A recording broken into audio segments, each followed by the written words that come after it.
والسلام على عباده الذين اصطفى خصوصا على سيد الرسل وخاتم الأنبياء أما بعد فأعوذ بالله من الشيطان الرجيم بسم الله الرحمن الرحيم قد أفلح من تزكى وذكر اسم ربه فصلى صدق الله العظيم وصدق رسوله النبي الكريم الأمين والصلاة والسلام على سيد الأنبياء والمرسلين وخاتم النبيين وعلى آلہ وأصحابہ اجمعین۔ گرامی قدر سامعین کرام، اعتکاف کی فضیلت اور اہمیت اور مسائل اور فضائل کے باب میں آپ سے بات چیت ہو رہی ہے۔ اعتکاف دراصل مسجد میں اعتکاف کی نیت سے ٹھہرنے کو کہتے ہیں۔ حنفیہ کے نزدیک اس کی 3 قسمیں ہیں، ایک واجب، ایک منت اور نظر کی وجہ سے۔ جیسے کوئی یہ کہے کہ اگر میرا فلاں کام ہو گیا تو میں اتنے دنوں کا اعتکاف کروں گا، یا بغیر کسی کام کو موقوف کیے یوں ہی کہہ لے کہ میں نے اتنے دنوں کا اعتکاف کیا، اپنے اوپر لازم کر لیا، تو یہ واجب ہوتا ہے، اور جتنے دنوں کی نیت کی ہے اس کا پورا کرنا ضروری ہوتا ہے، اپنے اوپر خود اس نے واجب کیا ہے۔ دوسری قسم سنت ہے جو رمضان المبارک کے آخر عشرے کا ہے۔ نبی کریم رؤوف الرحیم صلی اللہ علیہ وسلم کی عادت شریفہ ان ایام کے اعتکاف فرمانے کی تھی۔ تیسرا اعتکاف نفل ہے، جس کے لیے نہ کوئی وقت نہ ایام کی مقدار، جتنے دن کا جی چاہے کر لے، حتیٰ کہ اگر کوئی شخص تمام عمر کے اعتکاف کی نیت کرے تب بھی ٹھیک ہے۔ البتہ کمی میں اختلاف ہے۔ امام صاحب کے نزدیک 1 دن سے کم کا جائز نہیں، لیکن امام محمد رحمۃ اللہ تعالی علیہ کے نزدیک تھوڑی دیر کا اعتکاف بھی جائز ہے، اور اسی پر فتویٰ ہے۔ اس لیے ہر شخص کے لیے مناسب ہے کہ جب مسجد میں داخل ہو اعتکاف کی نیت کر لے کہ اتنے میں نماز وغیرہ میں مشغول رہے، اعتکاف کا ثواب بھی ملتا رہے۔ اعتکاف کا بہت زیادہ ثواب ہے، اور اس کی فضیلت اور کیا ہوگی کہ نبی کریم صلی اللہ علیہ وسلم ہمیشہ اس کا اہتمام فرماتے تھے۔ معتکف کی مثال اس شخص کی سی ہے کہ کسی کے در پہ جا پڑے اور اس وقت تک پڑا رہے جب تک کہ درخواست قبول نہ ہو، کہ میں یہاں سے ٹلنے کا نہیں جب تک کہ میرا سوال پورا نہ ہو۔ نکل جائے دم تیرے قدموں کے نیچے، یہی دل کی حسرت ہے، یہی آرزو ہے۔ اگر حقیقتاً یہی حال ہو تو سخت سے سخت دل والا بھی پسیج جاتا ہے، اور اللہ جل شانہ کیا کہنے، وہ تو کریم ذات ہے، وہ تو بخشش کے لیے خود بہانے ڈھونڈ رہی ہے، بلکہ بے بہانہ مرحمت فرمانے کے لیے ہر دم تیار ہے۔ وہ تو داتا ہے کہ دینے کے لیے در رحمت کے ہیں ہر دم کھلے۔ سامعین محترم، ایک اور شعر اسی حوالے سے کہ خدا کی دین کا موسیٰ سے پوچھئے احوال، خدا کی دین کا موسیٰ سے پوچھئے احوال، کہ آگ لینے کو جائیں اور پیمبری مل جائے۔ اس لیے جب کوئی شخص اللہ کے دروازے پر دنیا سے منقطع ہو کر آ پڑتا ہے تو اس کے نوازے جانے میں کوئی شک نہیں، کوئی تردد نہیں، کوئی تأمل نہیں۔ جب اللہ جل شانہ کسی کا اکرام فرما دیں، اس کے بھرپور خزانوں کا بیان کون کر سکتا ہے۔ بہرحال ابن قیم کہتے ہیں کہ اعتکاف کا مقصود اور اس کی روح دل کو اللہ کی ذات کے ساتھ وابستہ کر لینا ہے، یہ اعتکاف کی روح ہے۔ اپنی روح کو، اپنے دل کو اللہ کی ذات کے ساتھ وابستہ کر لینا ہے کہ سب سے ہٹ کر، سب سے کٹ کر، دنیا سے بے تعلق ہو کر، ساری مشغولیوں کو، ساری مصروفیات کو اپنے اوپر سے پھینک کر اور ساری مصروفیات کو چھوڑ کر، اس سے الگ ہو کر ایک خدا کی ذات میں مشغول ہو جائے اور اس کے غیر کی طرف سے منقطع ہو جائے، اور اس طرح اس میں لگ جائے خیالات اور تفکرات سب کی جگہ اس کا پاک ذکر آ جائے کہ یہ انس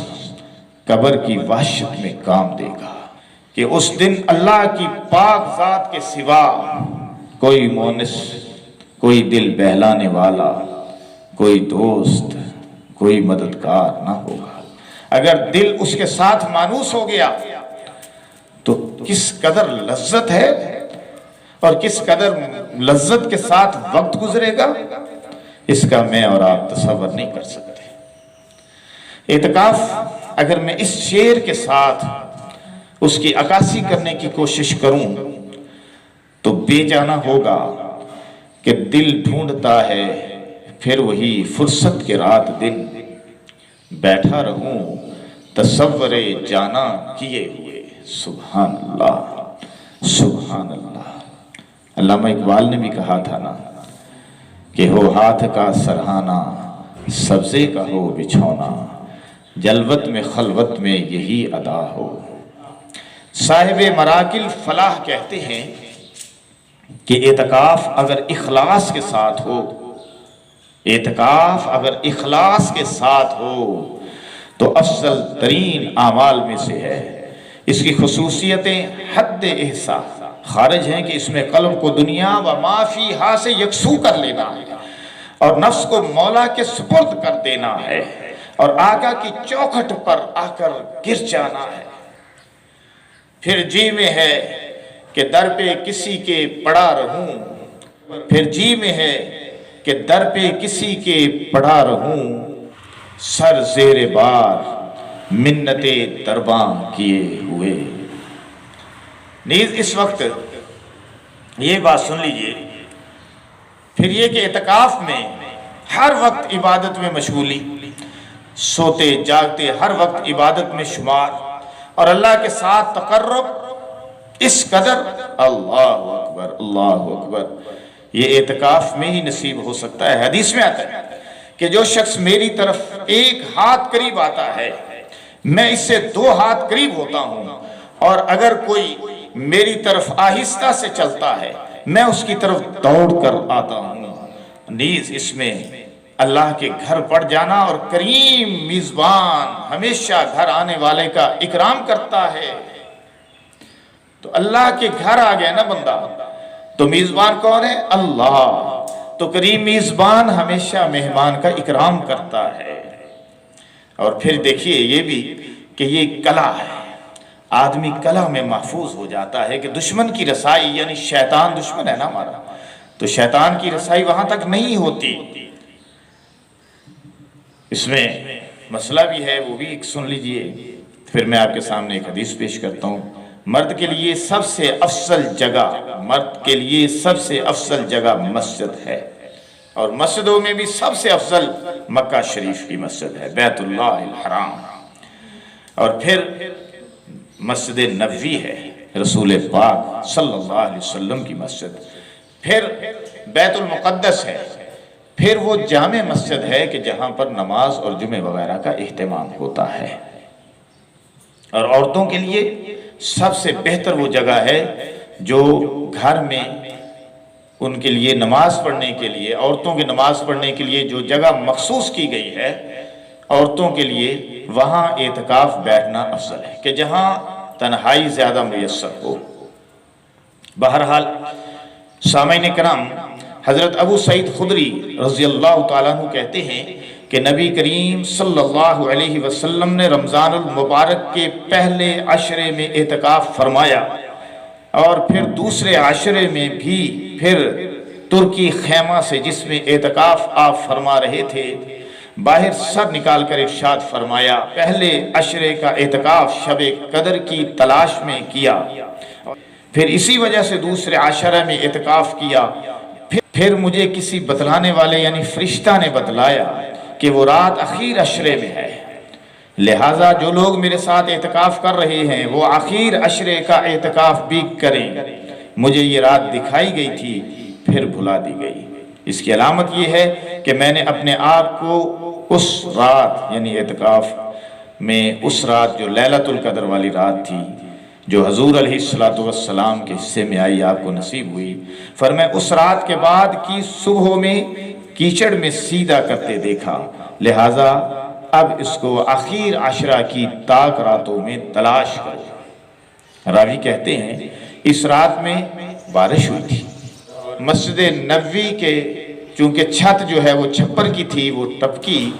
اور فرمایا کہ میں نے اپنی آنکھوں سے نبی پاک صلی اللہ علیہ وسلم کی پیشانی مبارک پر کیچڑ کا اثر دیکھا۔ یہ 21ویں کی صبح تھی، یعنی یہ 21ویں کی رات تھی۔ بہرحال کوئی بھی رات ہو سکتی ہے۔ نبی پاک صلی اللہ علیہ وسلم کی عادت شریفہ اعتکاف کی ہمیشہ رہی، اور اس مہینے میں تمام مہینے کا اعتکاف فرمایا۔ جس سال وصال ہوا اس سال 20 روز کا اعتکاف فرمایا، لیکن اکثر عادت شریفہ چونکہ اخیر عشرے میں اعتکاف کرنے کی تھی، لہٰذا یہی سنت ٹھہری، اور یہ اعتکاف سنت مؤکدہ ہے۔ یعنی اگر کچھ لوگ اعتکاف مسجد میں کریں گے، محلے کے، شہر کے لوگ، تو باقی بری ذمہ ہو جائیں گے، لیکن اگر کوئی بھی اعتکاف نہیں کرے گا تو سب گناہگار ہوں گے۔ نبی پاک صلی اللہ علیہ وسلم کا ارشاد ہے کہ معتکف گناہوں سے محفوظ رہتا ہے، معتکف گناہوں سے محفوظ رہتا ہے، اور اس کے لیے اتنی ہی نیکیاں لکھی جاتی ہیں جتنی کرنے والے کے لیے۔ مطلب یہ کہ ایک تو وہ قلعہ میں آ گیا، مسجد میں آ گیا، گناہوں سے محفوظ ہو گیا، عبادت میں لگ گیا، اللہ کی محبت میں اس نے دنیا کا بار وقتی طور پر اپنے اوپر سے پھینک دیا، لیکن جو نیکیاں وہ باہر رہ کر کر سکتا تھا وہ اب یہاں پہ اسے میسر نہیں ہے۔ مثلا جنازے کے ساتھ جانا، تیمارداری وغیرہ کرنا، کسی غریب کے مسکین کے کام آنا، مشکلات میں انسانوں کے کام آنا، وہ تو نہیں اب کر رہا۔ لیکن جو معتکف ہے، جو اعتکاف بیٹھ گیا ہے، اس کو ان تمام نیکیوں کا ثواب جو وہ کر سکتا تھا تو اب نہیں کر سکا، تو ان سب کا ثواب اللہ پاک مرحمت فرماتے ہیں۔ دیکھیے یہ ہے خدا کی دین، اس لیے کہا نا کہ خدا کی دین کا موسیٰ سے پوچھئے احوال، آگ لینے کو جائیں اور پیغمبری